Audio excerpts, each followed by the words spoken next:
coming from about Korea schools to Professor Greg has kindly agreed to be very patient with all of you. So, God bless them.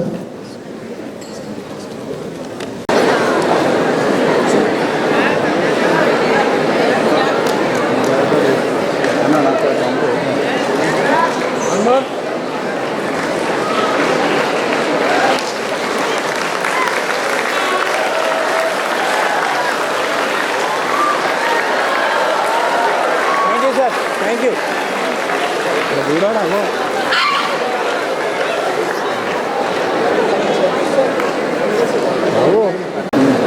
Okay, it's fine. Shall we go, madam? Ma'am?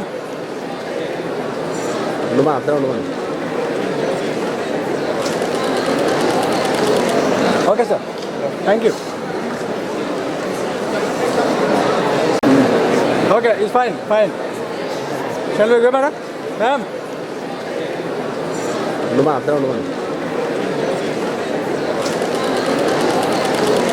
Okay, sir. Thank you. Okay.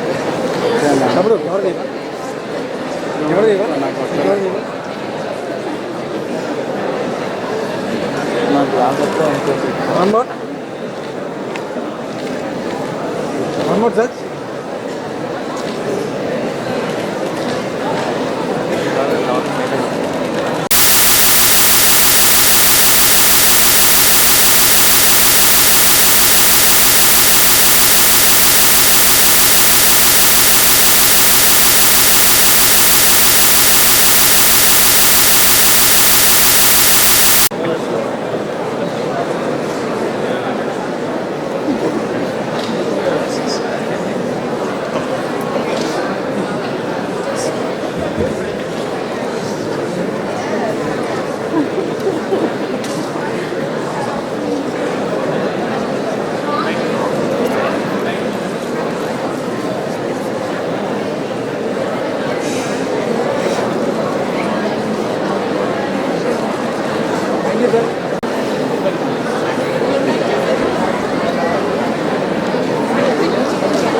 all know, under the leadership of Honorable Prime Minister, India aspires to be a developed nation. We always claim that we are a developing nation or a fast developing nation. But the dream and aspiration for all of us is India is going to be the top 3 economies in the world by 2047. And how we can use the indigenous technologies to use the Indian platform to make India the leader of the world. Today we are happy that we have a Nobel laureate with us, and this National Science Day would be celebrated across the country by various schools and colleges. I'm so happy that young boys and girls are around. Hopefully someday you visit some national institutes in the town, go around and get excited and become scientists and make India really a Viksit Bharat. Indigenous technologies refer to innovations, techniques and practices that have been developed locally, often over generations, to address the specific challenges or meet the needs of communities. While we embrace indigenous technologies, which also foster inclusivity and empowers the marginalized communities by recognizing and also make this country a great nation. It also reduces the dependency on the foreign imports and enhances the national resilience in the face of global uncertainties. We also practice Make in India, Startup India. I also encourage all the young boys and girls, at some point of time, we all become job creators than job seekers. By embracing the indigenous technologies, Viksit Bharat cannot only achieve economic prosperity, but also preserve the culture, heritage, foster social inclusion, and pave the way towards a more sustainable and equitable future. Today, we are very honored to have a Nobel laureate in medicine who is going to address us and enlighten us on the work he has been practicing at the Johns Hopkins. Today, we also have privilege of some of the young students here in the audience to have a privilege of interacting with him after the lecture and also have a photo with him, which I'm sure all of you will cherish. And who knows, one day one of you or several of you win Nobel Prize and come back to Githam and give a chief guest lecture here in the next 30 to 40 years to come. With these words, I also wish all of you again a very happy National Science Day. We are ready to have the lecture by Professor Greg Semenza, who got a Nobel Prize in Physiology and Medicine in 2019. Professor Semenza is a Johns Hopkins University School of Medicine professor of pediatrics, radiation, oncology medicine, and biological chemistry. I'm happy there is a word chemistry, sir, in your designation. Dr. Semenza is also a vascular program director at the Institute for Cell Engineering. He shared the Nobel Prize in Physiology with Sir Peter John Ratfield at William Kelly Jr. Above all, Dr. Semenza is one of the world's leading experts on the molecular processes of oxygen regulation. We all know oxygen is essential for the planet. Unfortunately, when we consume oxygen, we emit carbon dioxide. So we need to get a Nobel Prize if we can do a genetic engineering for all of us, that we consume carbon dioxide and give out oxygen so that there won't be any carbon dioxide load on the planet. Hopefully someday it will happen, and that will get a Nobel Prize. Born in Flushing, the New York City borough of Queens, Semenza grew up north in Westchester County. The eldest of the 5 siblings, he attended, the Sleepy Hollow High School, where his biology teacher, Rose Nelson, inspired him to study the sciences. I do hope some of your science teachers also inspire you to continue to do science. This teacher transmitted the wonder of biology and excitement of understanding the subject at a fundamental level, says Semenza. He was the fellow founder of the American College of Medical Genetics. Currently, he serves on the editorial board of numerous journals such as Cellular, Molecular, and Cancer Research. In 2012, Professor Greg Semenza was appointed to the Institute of Medicine. Throughout his career, he has received a variety of awards, including those received due to his extensive research in pediatrics and biomedical science. I invite Professor Semenza to deliver his talk, and I hope after the class we will have... There's a correct balance between oxygen that you use in every cell to make energy and the ability of your body to deliver oxygen through your lungs, your blood vessels, and the blood that carries oxygen to all of your cells. And so this was the scene in Stockholm in October of 2019. Is there a pointer here? You can see on the right side of the stage is the royal family, and in the middle is the statue of Nobel, and on the left side are the laureates, including yours truly.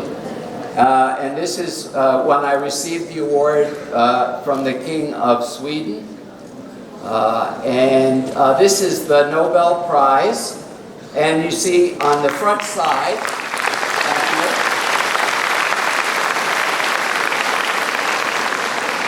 so on the left you see the bust of Alfred Nobel, and it has the year of his birth and the year of his death. And he died on December 10th in 1896. And so the Nobel Prize is awarded on December 10th every year in honor of his death. Now, December 10th in Stockholm is a very dark day. There's not much sunlight in Stockholm in December, but nevertheless, it was a very beautiful ceremony. And on the back of the prize, you can see these classic figures, and in Latin around the top is a quote from the Latin poet Virgil that translated into English is, "Let us improve life through science and art." And so, for scientists, of course, we try to improve life by understanding life better and by understanding how our body works to be able to develop new medicines to fight diseases, as I'll show you during my talk.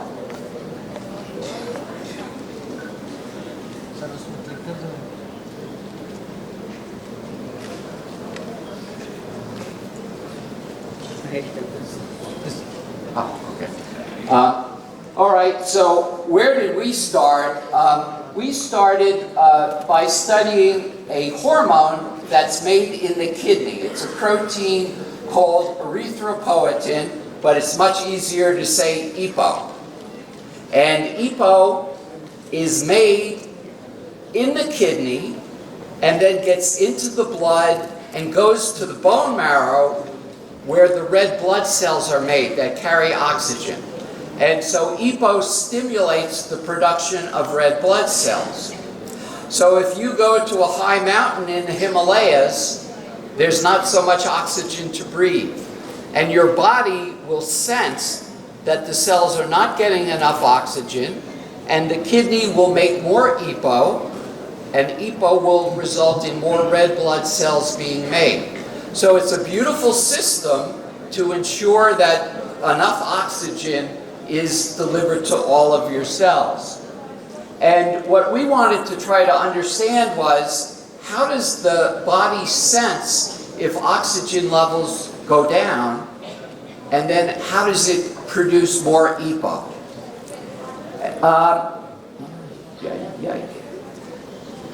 So we looked at the EPO gene and we found a DNA sequence.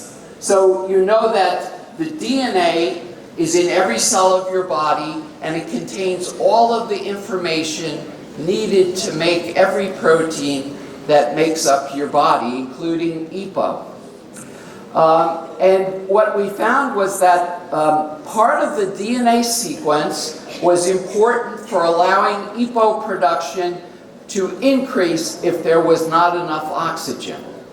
So we found this sequence that we now call the hypoxia response element, because hypoxia means low oxygen. So this DNA sequence is important for the response to low oxygen. And then we found a protein that binds to that DNA sequence, and we called that protein hypoxia-inducible factor 1, or HIF1. So a factor is just a protein. Inducible means that it's made in response to a stimulus, and the stimulus in this case is hypoxia or low oxygen levels. And what we found was that this protein, hypoxia-inducible factor 1, which we call HIF1 for short, is actually composed of, because scientists like to use Greek letters to name things. So these two proteins bind together, and then they bind to this. And what we did was to look at the amount of these proteins in cells that we grew in the laboratory. These are cells called HeLa cells. They're a cancer cell. They were the first cancer cell. From BSc. So I want to ask you, what inspired you to choose this career in science?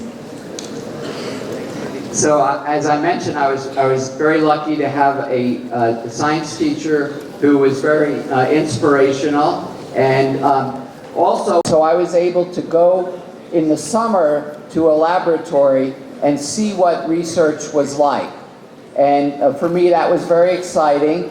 I wasn't very good at it at the time, but I really liked it. And it really made me feel like this was something that I would like to do.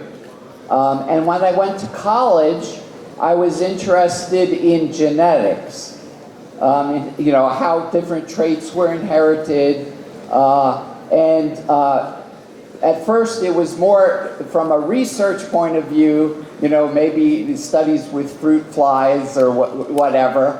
But while I was in college, a family that we knew had a child born with Down syndrome, which is an inherited condition, and I became interested in human genetics and decided to go to medical school as well as graduate school and to take care of patients with different genetic disorders as well as doing research in the lab. So for me, that I really enjoyed being able to both take care of patients because there you have interactions that are very satisfying right away. The lab, things take longer to get to a satisfying point, but it's also very stimulating because you're always trying to figure out a puzzle. So the two of them, for me, made for a very happy career. And then the third part also, of course, is that I teach. So I teach medical students and graduate students about genetics. And so those three things make for a very happy career for me. Thank you, sir. Thank you for your question. Hello, sir. My name is Shesai. I need to ask a question. Is IQ important in science career? IQ. IQ. Yeah. Well, I think that all of us make do with what we have. That's certainly been my approach. And no, I mean, I think that everyone has the opportunity to contribute to any area that interests them. And I don't really see any, maybe I'm not quite getting your question. Can you repeat the question, please? Is IQ important in scientific careers? Is IQ important? Yes, sir. In some fields like physics, where IQ is more dominant. No, I don't think so. I mean, I think that everyone, you know, has the opportunity to contribute, and I don't think we need to do an IQ test to find out who should be doing genetics or any other type of work. Thank you. Thanks. Good morning, sir. I'm Manogya. First of all, we're very thrilled to have you with us today. Thank you so much for coming. So my question is more about subject-oriented. So HIF factors and their role in cancer metastasis or that progression. If you can elaborate a little more on that. Yeah, so, you know, very rapidly. And of course, all of those cells are using up oxygen. And in the normal parts of our body, we have blood vessels that are bringing, you know, red blood cells and oxygen to the tissue. But in the cancer, those blood vessels don't develop normally. And so they don't work very well. So the oxygen levels in areas of the tumor are very low, much lower than any other part of the body. And that turns on many genes through the HIFs, and some of those genes are important. So for example, if you have an area of the body that's not getting enough oxygen, you need to make new blood vessels. They need to invade into the tissue. But the cancer cells use those same genes to invade into the body. So normal responses are used by the cancer cells to spread throughout the body. So the more hypoxic the tumor, the greater the risk that the cancer will spread. And that's through the action of the HIFs. So we think it's very important to inhibit the HIFs in cancer. And so we've also been developing drugs like the one I showed you that inhibit the HIFs And we've shown in animals, if we put tumors into animals, we can block the growth of the tumors, we can prevent them from metastasizing, for example, from the breast to the lungs. And if we combine these HIF inhibitors with other drugs that reactivate the immune system, because the cancer cells also avoid killing by the immune system, if we combine those two approaches, we can completely eliminate the cancer in the mice. And even we can inject more cancer cells into the mouse, no tumor will form. So we've cured the animal of cancer. And we can do that in about 50% of the animals. So we're very excited and hoping that we can get our compounds to the clinic like the drug that I showed you in the talk. Thank you. Hello sir, myself Janmashi. I have a doubt, I have a question. Do you face school name Genesis? School name Genesis. I'm sorry. Sir, my question is, did you face any challenges in your career?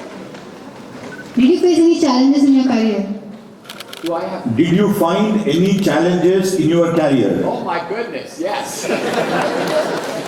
Yes. So when I was in graduate school, so as I told you, I went to both medical school and graduate school, and so I started in a laboratory. I worked in the laboratory for a year, and I got nowhere. So I said, I went to the program director and I said, I think I need to go to a different lab because this isn't working out.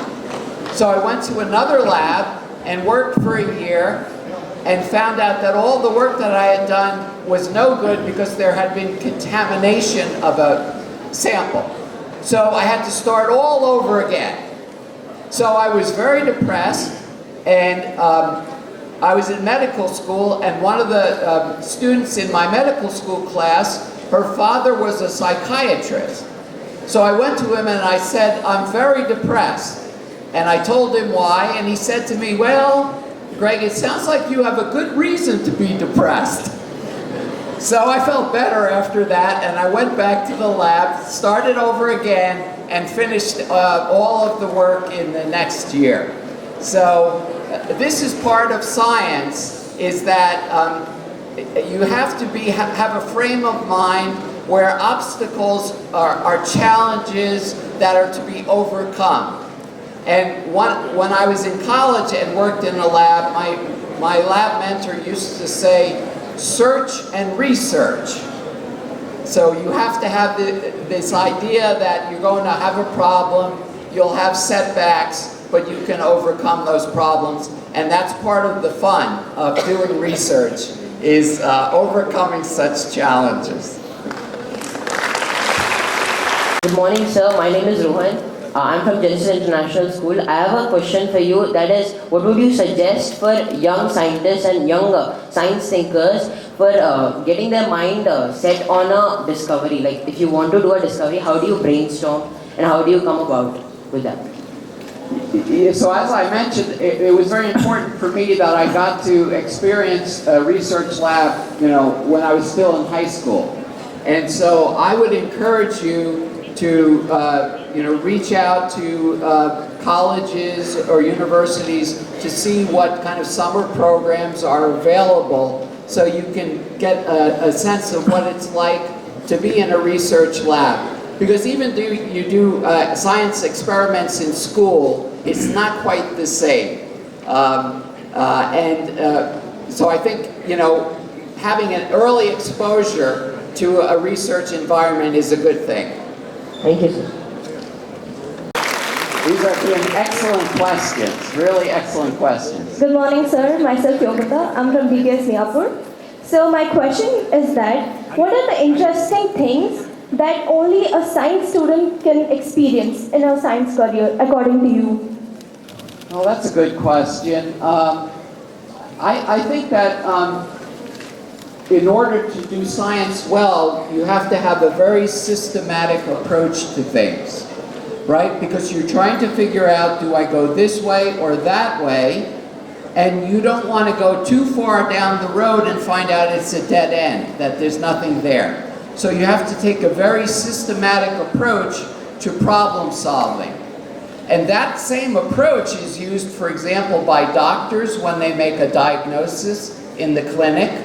So it's a very useful training that can be applied to other problems in life that we all face. So I think scientists have some advantage there. Thank you, sir. You're welcome. Hello sir, my name is Nikhil. It's a great honor to meet you sir. So my question is, what were your feelings or what were your thoughts on receiving the Nobel Prize? Yes, so in the US when they call, it's the middle of the night. So the phone rings in the middle of the night, and the first time I was too slow to get to the phone, it stopped ringing. So I said, well, if it's important, they'll call back. So I went back to sleep and the phone rang again, so this time I was much faster getting to the phone. And then after that, I was quite speechless. And of course, my wife was there also, and we were in bed, and she could hear what was being said, and she was quite speechless. So that was my response, was that I did not have much of a response at all. I was so surprised. And I'm sure they were wondering, how will this guy give a lecture? He doesn't speak. But it turned out okay. Yeah, so my reaction was surprise. Thank you sir, congratulations. Thank you. From Pallavi International School, sir. I want to know, what is your first discovery as a scientist? Your first discovery as a scientist? My first discovery as a scientist, well, that's an interesting question. When I was working on my PhD, I was studying a family that had a different type of red blood cell problem called thalassemia, where the red blood cells are not stable and break down. And this is usually inherited due to a mutation in one of the proteins that make up hemoglobin, which is the protein in red blood cells that carries oxygen. And in the family that I was studying, it turned out that they didn't have a mutation in that gene, that it was some mystery gene somewhere else that was causing their disease. So in a way, my first discovery was a non-discovery. Thank you, sir. May I ask another question? Certainly. What is the toughest discovery in your life? Toughest discovery. I mean, it was really hard to discover something in your life. Well, this is the fun of research, is that, we think we're following a path, but we never know where it leads. And this is what makes it so exciting. So when we started this work, we had a very simple question about production of EPO. We didn't think it would lead to the discovery about the production of 8,000 other proteins. So this is what we call serendipity, that there are unexpected discoveries, and that's what makes science so exciting. So it's actually, we have an idea, we have a hypothesis. This means we think it's this way. Then we do an experiment to test the hypothesis, and if we're lucky, the hypothesis is wrong, and the answer is more interesting than the one that we thought. And many people don't understand that. They think the goal is to confirm the hypothesis. No, the hypothesis is just a way to find out what is true. And what is true is often something that we didn't expect. I think, Professor, go ahead. Good morning, sir. I'm Dr. Anand from Githam Institute in Vizag City.